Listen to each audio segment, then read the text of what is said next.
Tiga. Assalamualaikum warahmatullahi wabarakatuh. Halo semua, perkenalkan nama saya Salvi Azhara dengan NIM 2311213043. Saya merupakan mahasiswa Ilmu Kesehatan Masyarakat Fakultas Kesehatan Masyarakat Universitas Andalas. Di sini saya akan menjelaskan bagaimana peran seorang sarjana kesehatan masyarakat di dalam mencegah kekurangan gizi dan kontribusinya dalam pembangunan.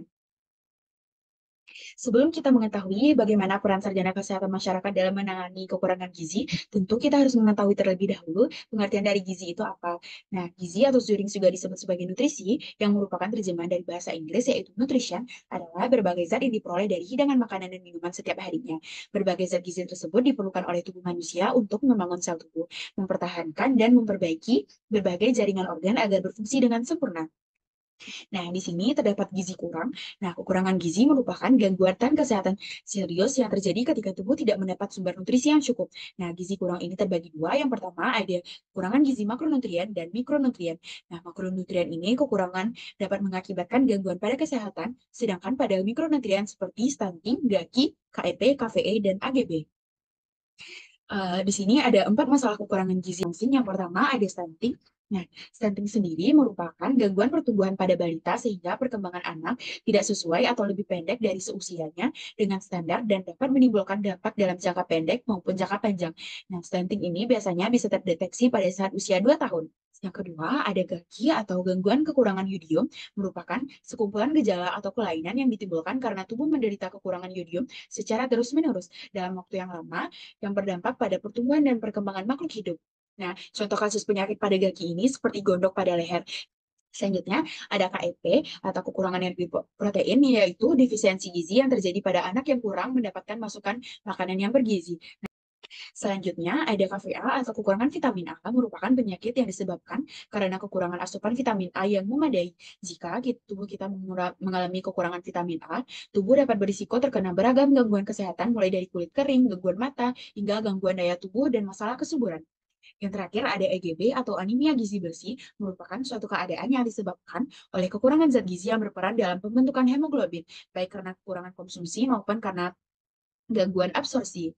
Nah, tentu saja kekurangan gizi tersebut memiliki penyebabnya kan. Nah, yang pertama penyebab dari kekurangan gizi yaitu ketidaktahuan orang tua tentang gizi. Nah, kurangnya pengetahuan orang tua di sini terhadap pola makan yang sehat dapat menyebabkan anak kekurangan gizi. Bila orang tua tidak mengetahui jenis dan jumlah nutrisi yang dibutuhkan oleh anak, asupan nutrisi yang diberikan kepada anak bisa tidak mencukupi kebutuhan anak sehingga ia menjadi kurang gizi.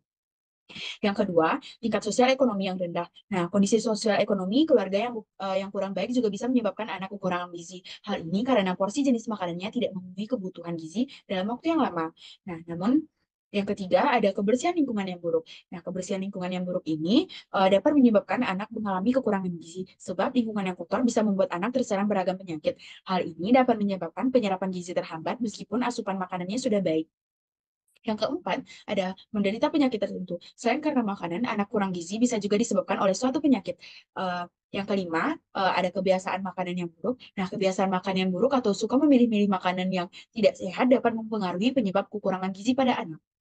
Selanjutnya, dampak kekurangan gizi. Nah, tentunya gizi buruk memiliki dampak yang buruk kepada diri seseorang. Yang pertama, ada sulitnya untuk berkonsentrasi. Dalam berkonsentrasi ini biasanya terjadi ketika seseorang mengalami penyakit anemia. Yang kedua, ada kulit menjadi lebih pucat. Nah, kulit yang pucat bukan hanya terjadi ketika seseorang ngerasa tidak enak badan saja, teman-teman, tetapi juga ketika tubuh Anda kekurangan gizi atau mengalami malnutrisi. Selanjutnya ada mulai mengalami lelah. Nah, lelah biasanya memang menjadi salah satu kondisi yang sering terjadi pada diri seseorang. Tetapi apabila seseorang mengalami lelah walaupun sedang menjalani aktivitas yang tidak berat, maka hal tersebut perlu diwaspadai. Yang keempat, ada gangguan perkembangan otak. Zat gizi merupakan kunci penting dalam mendukung perkembangan otak, terutama pada anak-anak. Nah, yang keempat, ada kekebalan atau sistem imunitas tubuh yang rendah. Nah, khususnya pada anak gizi buruk, memiliki sistem imunitas yang rendah sehingga mudah terkena penyakit infeksi seperti diare, batuk, dan pneumonia. Yang keenam, ada gangguan pertumbuhan fisik. Nah, pada seseorang yang mengalami gizi kurang, jika kondisi ini berlangsung pada kondisi yang lebih lama, anak tersebut memiliki risiko lebih tinggi untuk mengalami stunting. Nah, sebelum kita membahas bagaimana peran SKM, kita dapat melihat dulu sebaran penderita gizi buruk di Indonesia.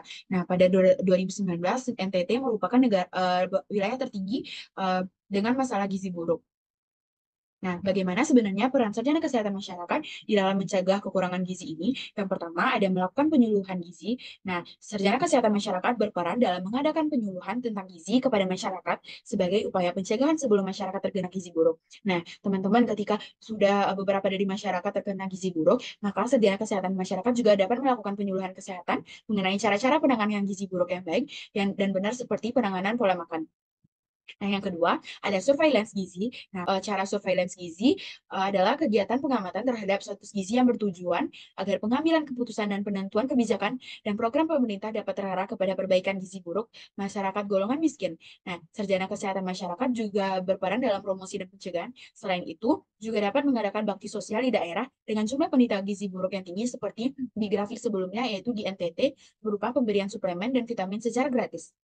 Nah, teman-teman, sarjana kesehatan masyarakat juga dapat melakukan pendampingan secara langsung bagi penderita gizi buruk tersebut, karena dengan melakukan pendampingan secara langsung akan memudah dalam menangani para penderita gizi buruk dalam mencegah masalah tersebut.